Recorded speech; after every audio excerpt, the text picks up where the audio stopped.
Today we need to talk about something quite relevant. Well, quite often I talk about things that are far beyond our human capacity to understand, things that are perplexing and magical and extraterrestrial. Oh, Paris, you're scaring me with the alien stuff. Today, we talk about technology. So there is this rush towards technological development, right? Robots, right? AI, right? Self-automation, self-driving cars. We have this major technological upgrade, super speed Wi-Fi networks, super speed internet highways, networks, wires, data transfers, super fast phones, phones that have AI assistance.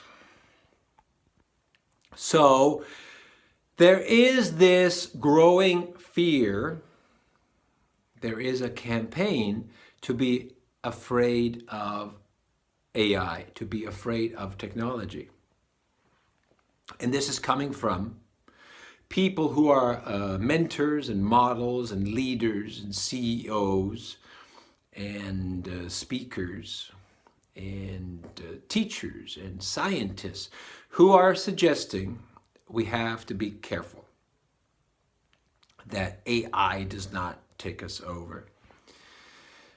In the prescient film in the 80s, Terminator, The Terminator, it was foreseen that an AI would take over the national defense and it would launch a war or an extinction of the human race. So the goal of the protagonist and the antagonist, who is reprogrammed into a protagonist, is to shut down this AI system. And now you're getting some conspiracy theorists who are starting to worry about the Wi-Fi networks, that AI is going to be taken over and then human beings are going to be imprisoned, right? Technology, we're going to put technology in us, they're going to put a chip in us, we're going to be connected to a network, and we're going to be basically controlled. Now that I've laid the foundation and the initial discussion, the background, let me introduce my perspective. And my perspective is not fear-based. I tend to talk about things in a more objective or intellectual or pseudo-intellectual manner based on my own understanding, my own experience, and my own sources of information. Now, I tend to be less fear-based. I tend to be more educational, knowledge-based. Because we need to be intelligent as intelligent beings. But the problem is, when you're driving down the highway and it's dark and you can't see what's over the hill, and the guy in the back seat, or girl, equality, the person in the back seat says, "Oh my God, there's a monster over the hill. I'm sure of it." Then the other person says, "No, the road is going to be broken. We're going to go off a cliff." And then everybody starts to imagine what is in the dark because they can't see that far ahead. So let's use this analogy because it's befitting of technology. We cannot see the future. We don't know what the future of technology looks like. And so some people are starting to get scared. We're getting really good at this. Imagine if, right? Imagine if this software becomes self-aware and it's adapted human characteristics which are full of violence and anger and war. And then there's a virus, right? But those are imaginations because we can't see what is up ahead over the hill on the highway. It's dark. We don't know. We've never been here before. As a human species, we have never been here before. We have not been this advanced ever in our history, in our recent history. In thousands of years, we have not had this much technology at our disposal. And we do note that there is a cabal who has every interest to cause depopulation and chaos. That's in the background. That doesn't mean they can control everything, right? So rather than think of the future as fear-based, which is normal, because you can't see. Let me offer what I have seen that is beyond the hill in the dark. Let me offer what I have already seen as a reality magician, one who sees. And things I have been shown. And so some of this comes from direct experience. Some of this comes from my interaction with these advanced cultures. I'm not talking about advanced, I'm talking about super advanced cultures that are millions or billions of years ahead of us. It's hard to imagine a culture, a race of people that have evolved 1 billion years ahead of us technologically. So the first insinuation you have to think is, hey, if there's a culture that's 1 million or 1 billion years ahead of us, and they didn't wipe themselves out, and they have technology, and they're here, right? We have several, maybe there are implications, right? And then some people, they will degrade, and they'll say, those people are from the future and they need our genetics. Okay, now, please, my God. Stop it with the fear-based paranoia. Let's be intelligent. So I'm trying to be intelligent. Technology. What is in the darkness? What is in the future? So let me give you an image of the other side. And I've been talking about this more and more, and it's a very new concept. The concept is this: reality is manufactured. That reality is a technological construct. Okay? Someone built it. We'll cover some of the points, but the basic idea is we live in a computer-generated reality. Let that sit there for a minute. Let that sit there for a minute, because that's important. Because now you're getting a glimpse of the future. The future is we will come to the understanding that we live in a computer-generated reality. That implies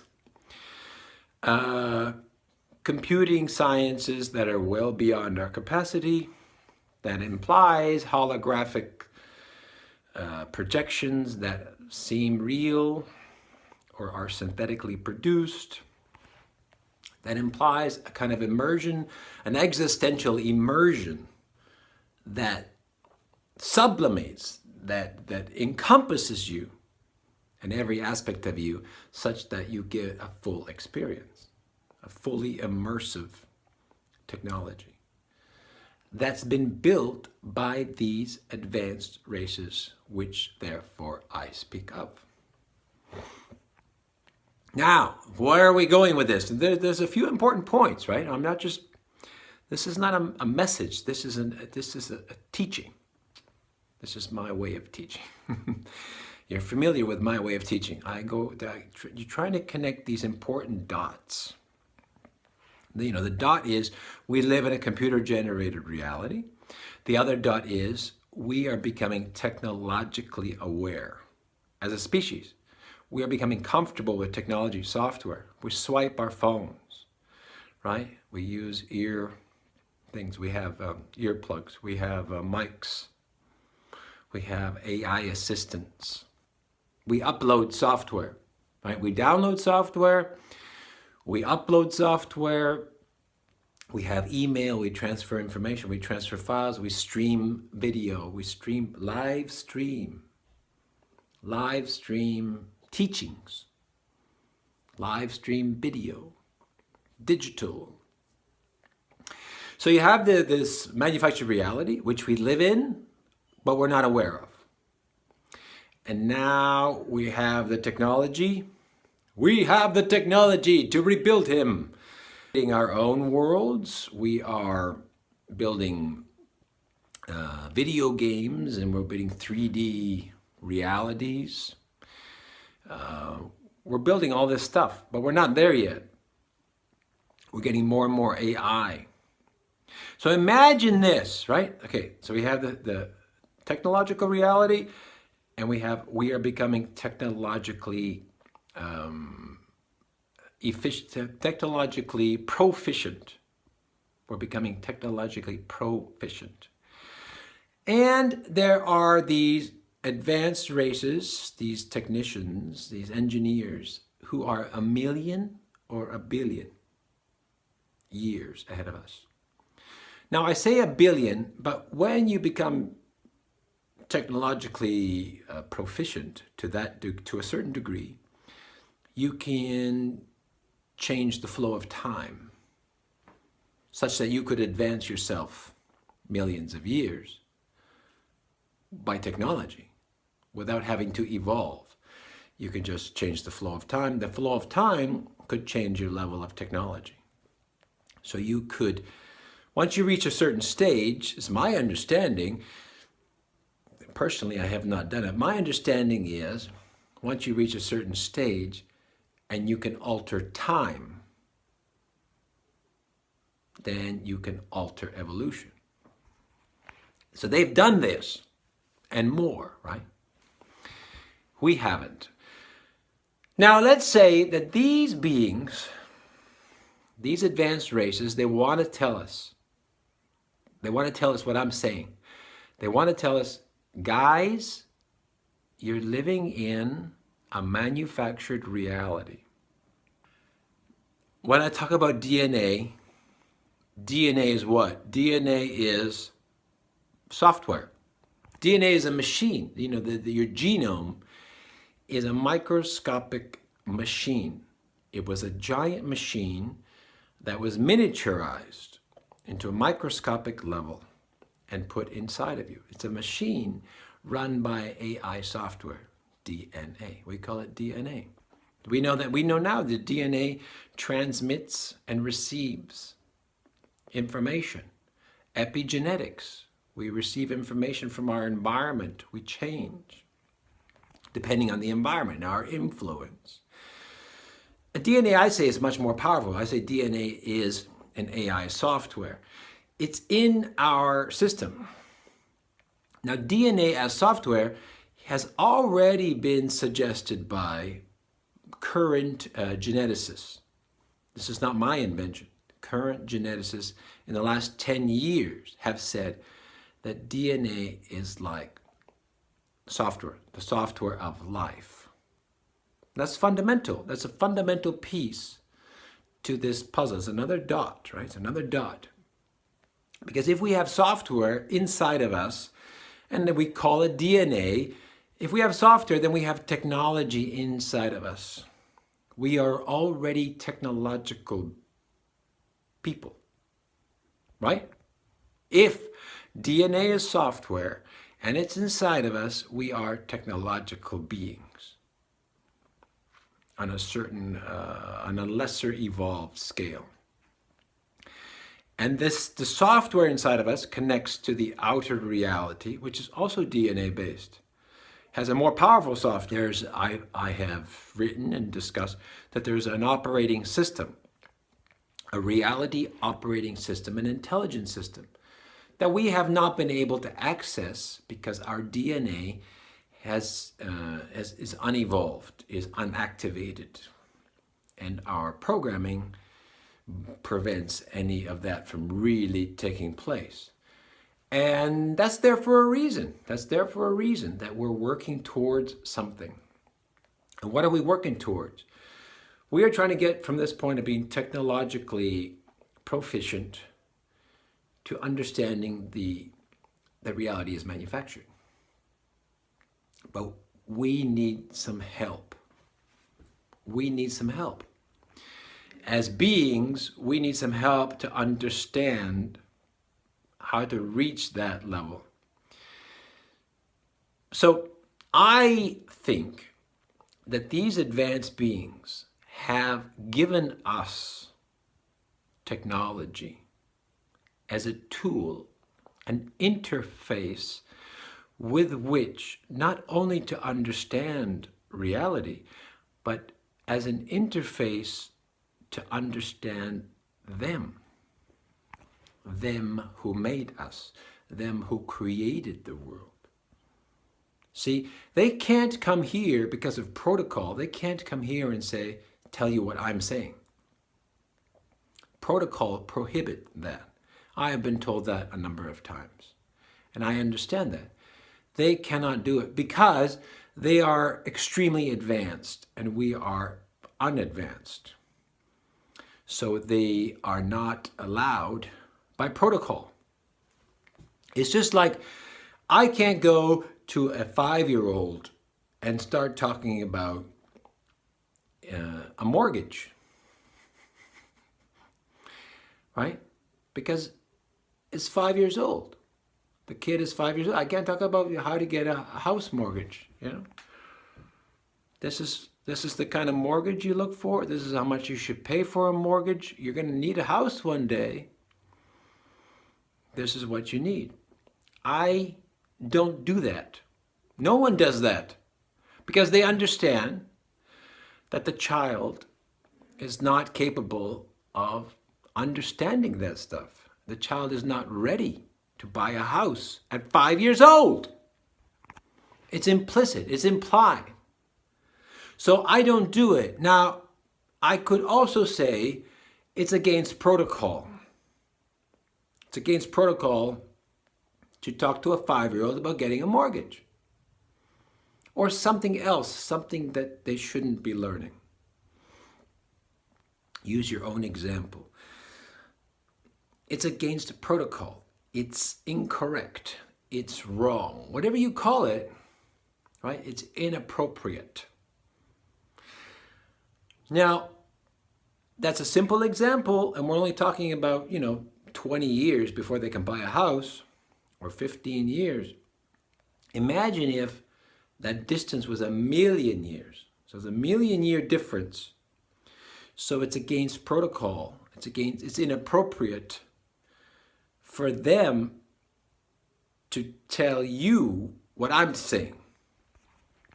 It's appropriate for me because I have a limited understanding of it. I don't get all of the details. I don't reveal too much because I don't understand too much. I have a limited understanding.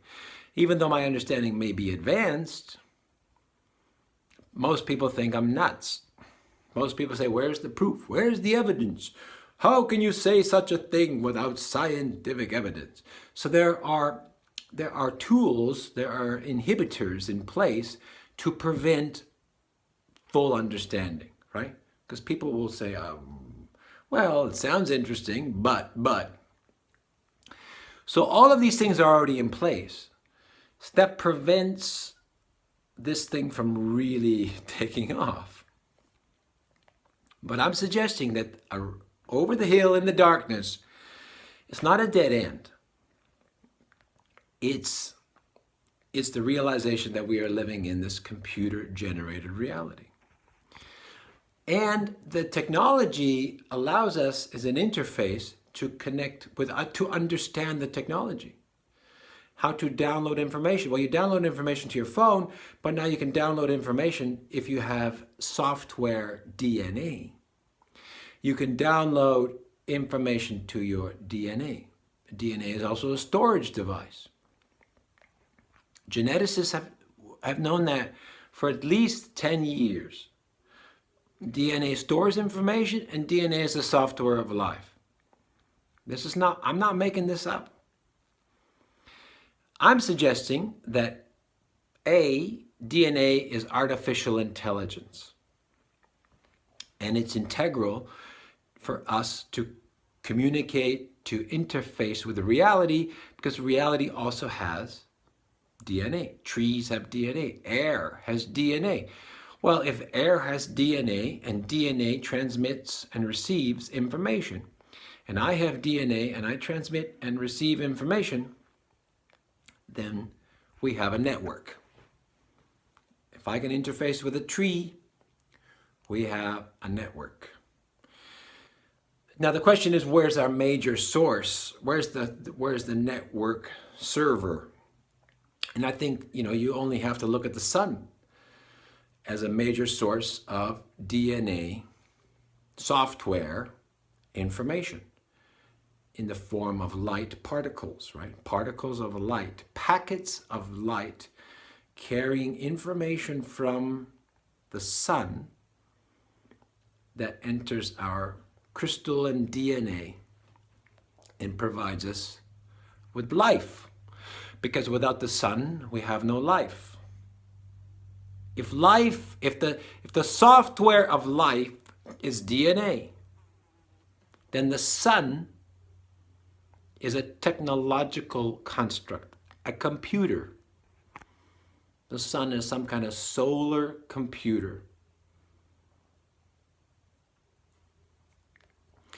And we download information. We get some sun. We go to the beach. I need some light. I need some air. We are ingesting, we are receiving DNA, right? So that's information, that's technology. The system is a technology. Again, the technology, we're talking about a billion or billions of years ahead of human technology. The sun is 5 billion years old. So whoever made it, whoever made the sun, was here 5 billion years ago. And if they made the sun 5 billion years ago, and if they're still here, then they are 5 billion years old. And that technology is billions of years ahead of us, because they were building the sun 5 billion years ago, and there was nothing here, not even protozoa, not even a microorganism apparently. There's nothing here. They built this reality, they built these worlds billions of years ago. Then these people are billions of years ahead of us. So I'm repeating myself because I normally repeat myself. I'm repeating myself so that we get this information. We're dealing with a very advanced race of people, and we're living in a world that's been built, and it's been built so advanced that it looks real, it feels real. So we are creating all of this AI and these robots because it's a way for us to communicate with our makers, our creators. Because what kind of person can live for 1,000,000 or billion years? A technological person. What is an ideal technological person? A robot. A robot is an ideal technological person that can live beyond time, because it's not made of flesh, it's made of something else, something synthetic. Something, it could be a holographic robot. In any case, it's a machine, right? So these machines are trying to teach us using technology, because they can't tell us directly. They can't tell us directly, so they're giving us the technology with which to interface with reality, and by interfacing with reality, we can interface with them. Because they're advanced. You can't directly interface with them. Right? They're too advanced. You wouldn't understand. What are you? You need the basics. The basics is, right? You have the software DNA. The sun is a computer. We live in a computer-generated reality.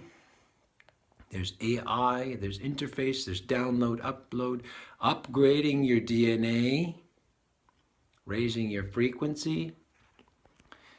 And then when you have all that, then we can interface with these machines. Who made us is the machines. What they look like is not what they are, because they can manipulate reality. They can manipulate pixels of existence. They can shapeshift. They can present themselves as a being, right? Because they can manipulate anything. They can look like anything. They can look like a star being. They can look like a beautiful woman. They can look like a ball of light, a bird, right? But what they are is they're a machine. They are synthetic. They're a synthetic species. And if you look at all of creation, creation's got to share the same architecture, right? If they are machines and they are synthetic, and we are derivatives of their invention, we are derivatives of their engineering, then we share those characteristics. To a lesser degree, we share those characteristics. So I think the future of technology is us understanding the nature of reality. And by understanding the nature of reality, we upgrade ourselves because of our inherent nature, and then we can contact our progenitors, our creators, our makers. And then we can understand them. We can speak to them on a basic level. Because we'll have software, we'll have AI, we'll have internet, Wi-Fi information, right? We won't be trapped in this prison that we are in right now, this information prison. So I think that's what's happening. We have been technologically upgraded, and it's a process of moving towards contact. There are problems, right? There are computer glitches. There are people using hacking technology. That's always going to be the case. That doesn't mean that's the underlying case. AI doesn't mean it can be intercepted and taken over. But you also have to think something. If we build intelligent systems and we build AI and super powerful computers, and if our makers are proficient in technology, then they can communicate to us through the technology. In other words, they can prevent the technology from running away, from being taken over, because they are technologically proficient. And it's very easy for them to kind of lead the way, to kind of make sure that nothing goes wrong, right? They can do it. They can do it now. Imagine if we get more technologically advanced. So I think there are, while there are concerns and there are fears, I think we should understand what lies ahead. What is ahead? Ahead is using technology, we will be able to contact, we will be able to interface with our creators, our machine creators, who've had every opportunity to wipe us out, but they didn't, because that's not their intention. Their intention is to bring us up to the understanding of who we are and where we are. And by the same token, once our technology is advanced, they will be able to communicate with us without us having to fear or misinterpret, right? So there'll be a bilateral, two-way communication. We understand technology, we can use technology to contact them, and they can use our technology to contact us. And I think that's where we're heading. And it's not an accident that we've had all this technology in the last 100 years, because they want us to know who we are, what we are. That's why they gave it to us. I think they gave us a lot more, and some of that's been sequestered by the cabal operatives and the master controllers. But it hasn't stopped it. There's been some funny business going on, but it hasn't stopped it. And in fact, it won't stop, because there's going to be more technology, faster evolution. We're going to be going, the more technology you have, the faster you go. Like I said, the faster you go, once you get a certain level, then you can leapfrog. You can leapfrog. And that's where we're headed. So don't fear it. I'm saying don't fear it. Learn to understand the technology. Learn to understand the relationship between technology and reality, technology and your DNA and who you are, and the sun and the nature and the environment. All of that is technologically based. So understand that. Understand that technologically. Understand how you can download information through DNA, software. DNA is software, and it's intelligent. It's artificially intelligent. To get to that level, you need to wake up. You need to develop your relationship. You need to raise your frequency. So it's not instant, right? You need to learn how to use the machine. But that's the future. The future is we have this powerful machine inside of us right now. We have a machine in us, and it's hardware, software called DNA, a genome. The genome is a machine. And that's our connection to the holographic reality, right? That we have it. We just need to activate the machines inside of us. And that will lead us to the next phase, which is understanding what our environment is, and we'll be able to speak to our makers, who will explain other stuff that will, right now, will blow your mind, but by then you should be able to say, oh, that's why we got computers. Okay. Don't be afraid of the future. It can be a little bumpy. There can be hackers and bad stuff, but there's a reason why we were handed technology. Don't be afraid of it, okay? Even if there's a mishap, do not be afraid of technology. Technology is our path forward. Technology is our interface to our makers. Is a way to understand the manufactured reality we are living in right now.